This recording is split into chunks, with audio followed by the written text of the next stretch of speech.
Ban হয়েছে, যেটা আপনারা কেউ খবর করেননি। আমি এক্স হ্যান্ডেলে দিয়েছি, দেখবেন 31শে জানুয়ারি একটা ওষুধ কোম্পানিকে ব্যান করা হয়েছে। এবং যেখানে কোভিডের জাল ভ্যাকসিন এমপির গায়ে দেওয়া হয়েছিল, ওটা রাজ্যে জাল নেই এমন কোনো জায়গা নেই। সমাধান তো নেই। আর এগুলো সবগুলোর সঙ্গে রাজ্যের পুলিশ এবং রাজ্যের সরকার এবং শাসক দল যুক্ত। আর মুখ্যমন্ত্রী সমালোচনা সহ্য করতে পারেন না, সেই জন্য বিধানসভায় স্বাস্থ্য দপ্তরের প্রশ্ন উত্তর হয় না, আর বিরোধীদের বলার সুযোগ নেই।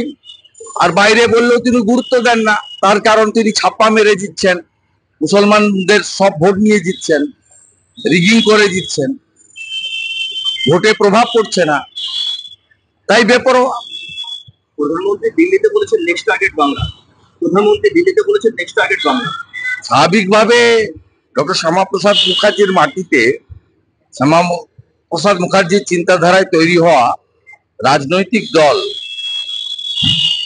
মানুষের সমর্থন নিয়ে ক্ষমতায় আসবে, এবং সীমান্তবর্তী রাজ্য বাংলাদেশের বর্তমান অবস্থার পরিপ্রেক্ষিতে এটা যদি উনি বলে থাকেন, এটা নিশ্চয়ই ওনার হৃদয়ের কথা, মনের কথা।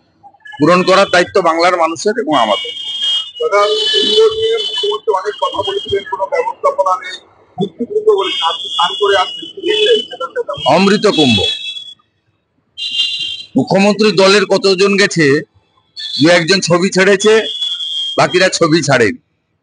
মুখ্যমন্ত্রী জানেই না তার পাড়া প্রতিবেশী সবাই গিয়ে কুম্ভতে স্নান করে এসছে। মুখ্যমন্ত্রী এই কথাটা বলে 100 কোটির বেশি হিন্দুকে অপমান করেছেন। আমাদের শাস্ত্র, আমাদের ইতিহাস, আমাদের সংস্কৃতি, আমাদের অতীতকে আক্রমণ করেছেন।